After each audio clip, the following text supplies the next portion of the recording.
Hey guys and followers, this is my second video for the weekend.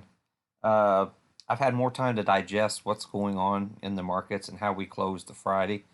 And like I said, I went out and I was working Friday afternoon, and I didn't come in till about 6 or 7 o'clock in the evening and realize what happened into the markets.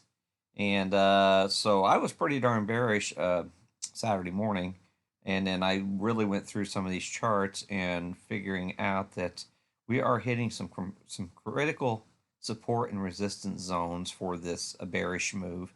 And I'm actually leaning more to the bullish side going forward here in these markets.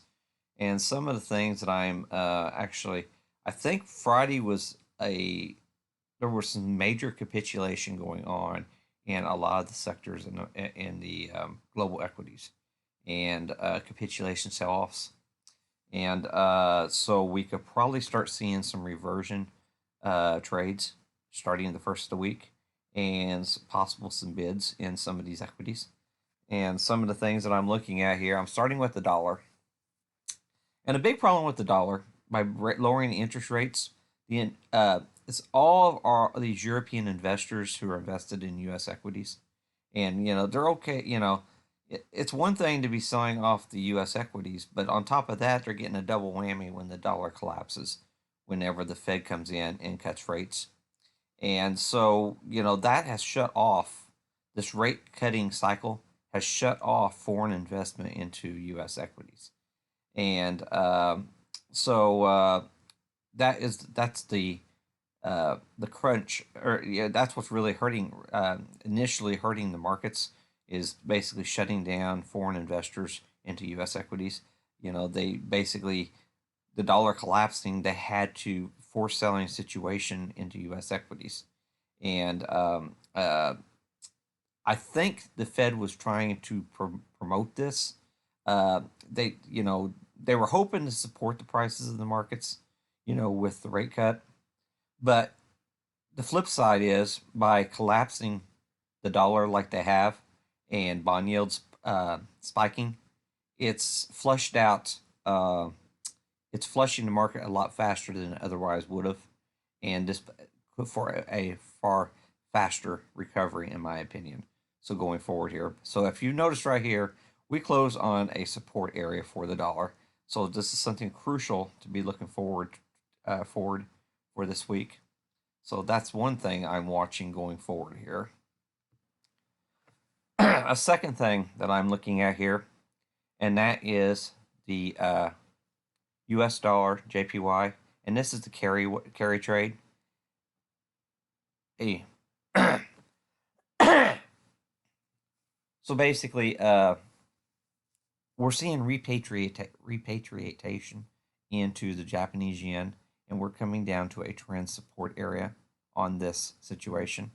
So what I'm looking for here is a responsive bounce in the U.S. dollar JPY, potentially going forward here. So that's something that we really want to look forward to, see if that's going to support global equities going into the first of the week. So I've got a bias right here. I'll be checking Monday morning to see what's going on this pair. But this is your carry trade. So you really want to you know see some support going on here in this currency pair. So initially, with this collapse going on here, you're actually seeing a little bit of outperformance happening in the Chinese markets here this past week. And we're actually seeing interest rates starting to tick up in the Japanese markets. So we're getting initial signs of recovery setting up here in the Asian sector. So, like I said, I think we're going to get a little bit of I'm hoping for a breakdown of this pair, and to potentially further support the equity markets. Okay, basically what I'm seeing in the bond market, I think we have just an absolute, this is a yield curve crush on the bonds. I think we have completely and totally gotten overblown on the bond yields. And for this race to the bottom scenario, that's setting up here on our U.S. Treasuries, okay, because of the Fed rate hike. And I think this is what they were trying to achieve with the rate hike.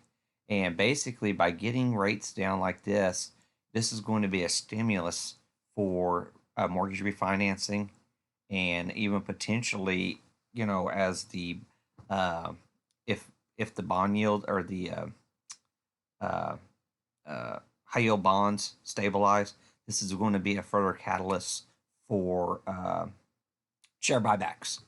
So by cutting their interest rates, you got a two-tone scenario for stimulus in this markets. So keep that in mind going forward here. That these really low yields for the U.S. equities could be a very good stimulative scenario going forward here, especially as spring hits. And we are having an early spring. It seems we hit 90 degrees in Miami this weekend. First time, 8 weeks ahead of ever in history, I believe that was the news event. And, here we are in the 60s here in Indiana. And here it is, 1st of March.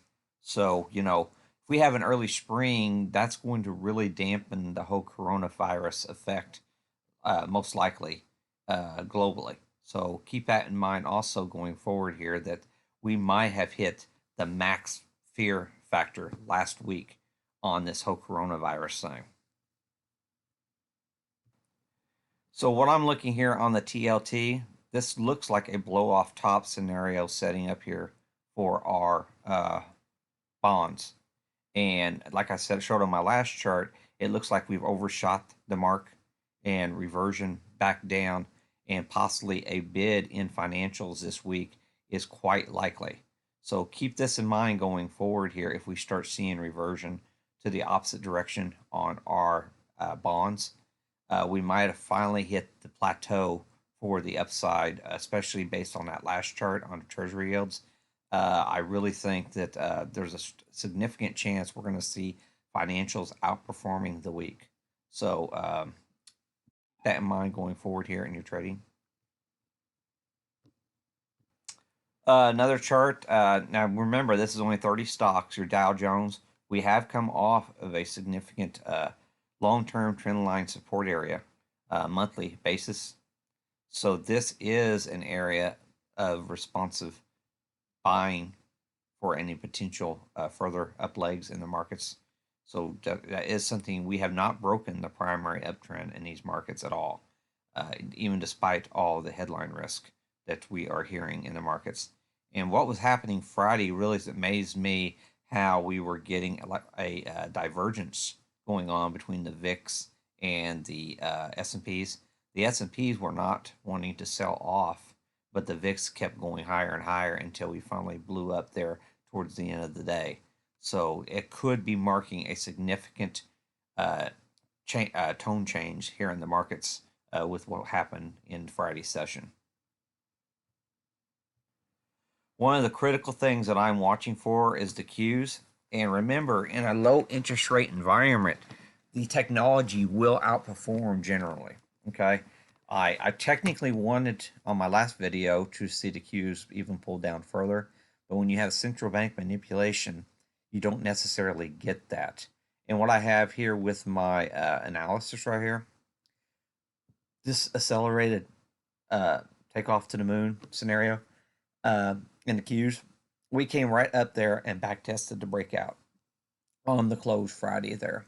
And that's something to really take note of. And even into the close, they were adding longer dated positioning, a large positioning in AMD, advanced micro devices. So keep that in mind. That's just one of many. And I had stocks like Facebook showing signs of possible support down here.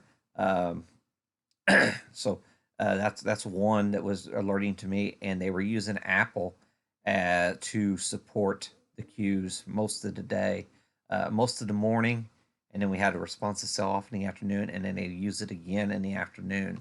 So Apple is really being used to support these markets. So keep that in mind. And also, I don't remember if I said anything. Chinese internets that since the outbreak of the coronavirus, they're up 4.5%. So there is, with all the central bank manipulation in China and stuff, their equities are actually faring well and seem to be coming out of this coronavirus, uh, you know, uh, right here, right now already. And actually, it hit them first, and we're just having the late reaction here in U.S. equities. I'm thinking Friday it will probably mark uh, a major turning point in these markets, and we're going to be starting this week with a very good week setting up ahead of us. I'm looking at the U.S. dollar versus the Russian ruble, and basically Friday, Russia came out and said we're not going to cut production, and basically they're in a bad situation here with the ruble rallying against the dollar, and the U.S. devaluing their currency versus the ruble. They can't afford to be cutting production levels at this point because basically as the dollar declines, and if you do a double whammy, especially with Europe, the U.S. dollar, I think it was about 2% decline Friday. And so if you had bought crude in euros, you basically got a double whammy that hit you yesterday because you not only got almost a 5% decline in crude, you got the currency impact as well because crude is priced in dollars. So you really got it taken on the chin when it came to crude oil Friday. And it actually just totally seems like a capitulation sell off to me here in the crude oil space. The news flow was just so bad that they just absolutely nobody wanted to touch it, and they actually shut down the Kuwaiti exchange. I believe they shut it down Friday because of a 10% decline in their index. So yeah, really bad news on the whole crude oil space, which quite frankly, we're not into spring yet. So until we can get into the mowing season and get people traveling again, there is probably some short term selling pressure. But thank goodness here in the U.S., crude doesn't have a major impact on the broader markets in the U.S. It does have a major impact on the Russell though. So just keep that in mind going forward here. That explains why Russia just in a bad situation that they cannot cut production because they're already making a double whammy impact on because their currency is rallying strong against the U.S. dollar. So if the U.S. is in a rate hike atmosphere and the dollar is ascending in highs, that's the scenario when Russia can cut production, and so just keep that in mind going forward in your trading.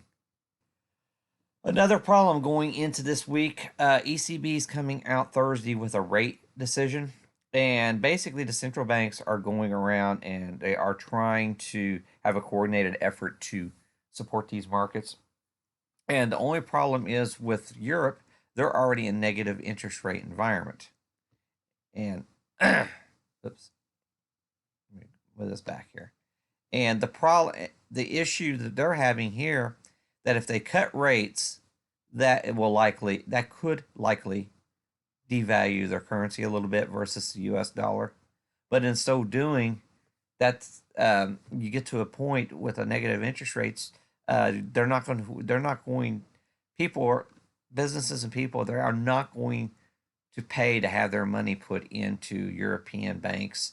And whenever the rates plateau too far negative, and when you're already having to pay to have your money stored in the banks, um, it's a bad situation.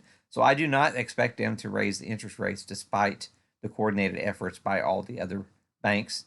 And in that scenario, uh, that's going to potentially drive the euro higher this week and add even more pressure against the European equities.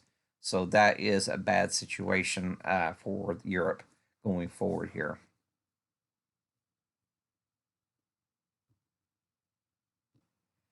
Now, this chart here, this just seems ridiculous to me. What they're pricing in here, going into the March 18th Fed meeting, they're pricing in a 71% chance of a 50 basis point or greater cut in the interest rates. And this is just absolutely ridiculous. As I showed you on the bond yields, we've already hit the expected target for the move with their first rate cut. Okay, and so I just absolutely I don't think they will have any further rate cuts myself.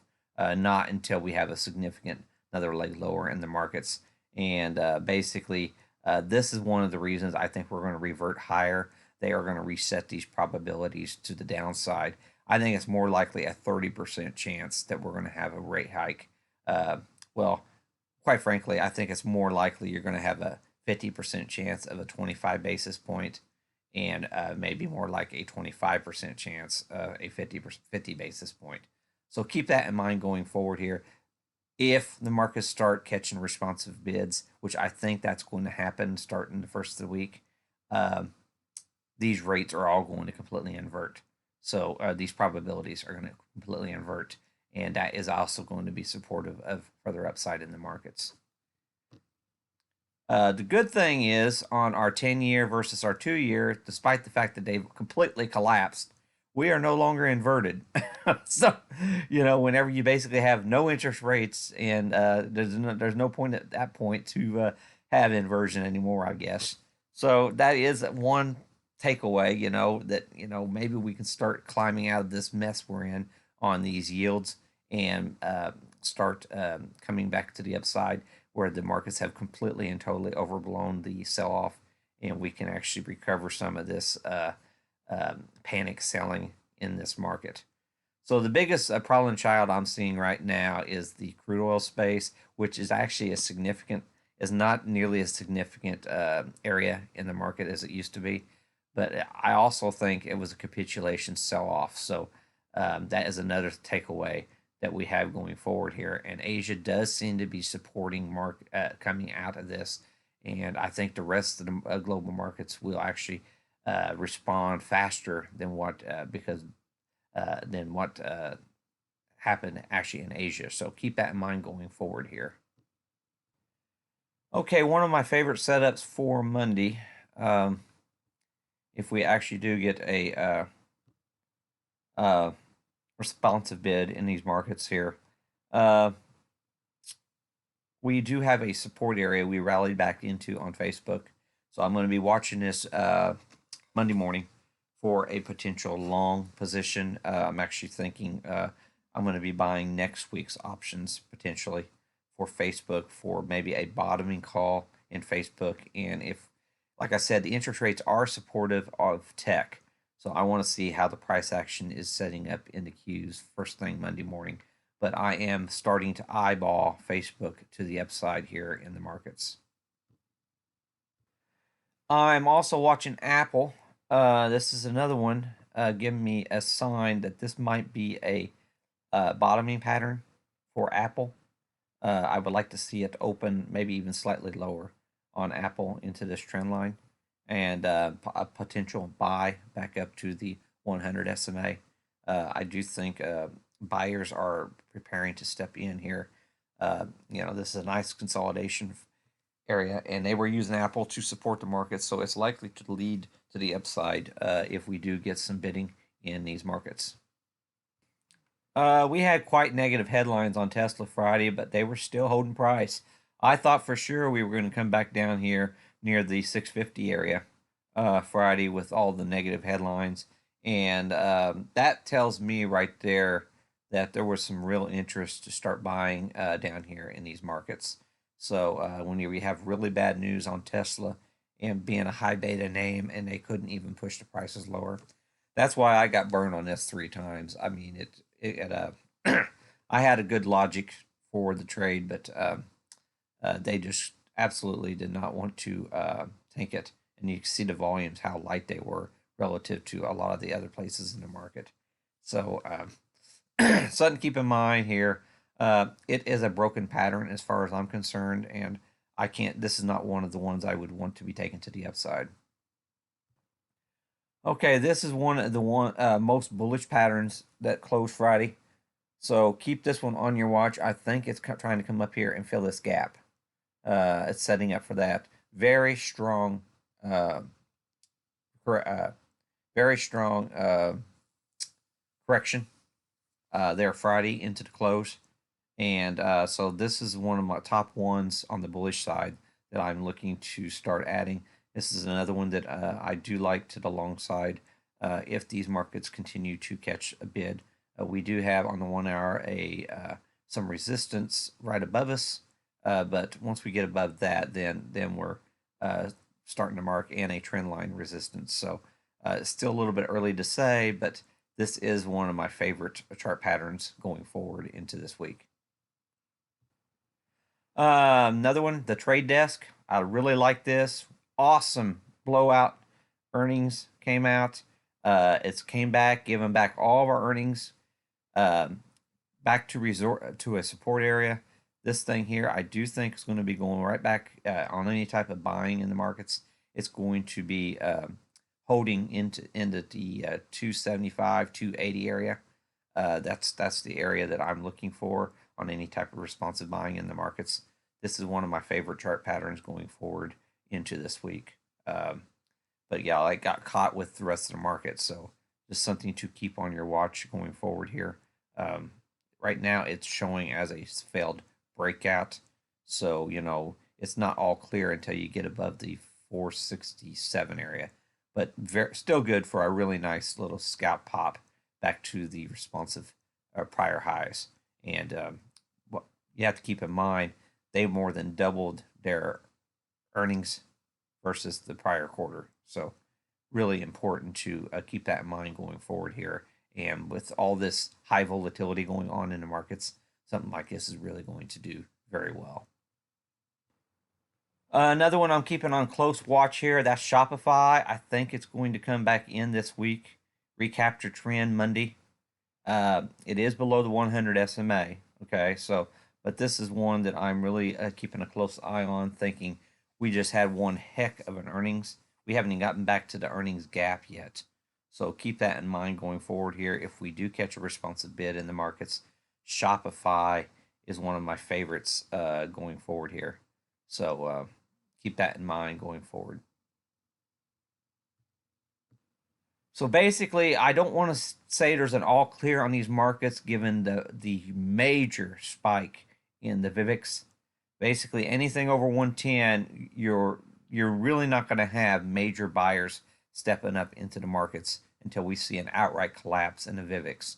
So this is something that I'm going to be watching very closely on the open Monday morning to see if we can start seeing a responsive collapse in this area.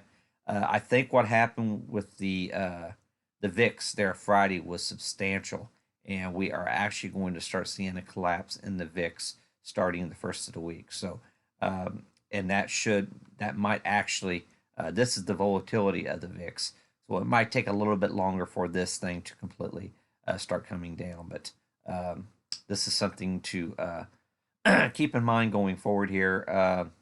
Very heightened VIX, and we really need to start seeing that to drop below the 110 area to actually start seeing a lot of participation to the upside or to any direction in this market. Okay, it's really one of my longest videos. I'm sorry. I'm going to cut it short right here. Like the video if you like it, and then please leave some comments, your ideas and stuff at the bottom of the thing. And I'm sorry I'm switching on the videos. It's just I think we've hit a critical area where reversion is quite likely going forward here.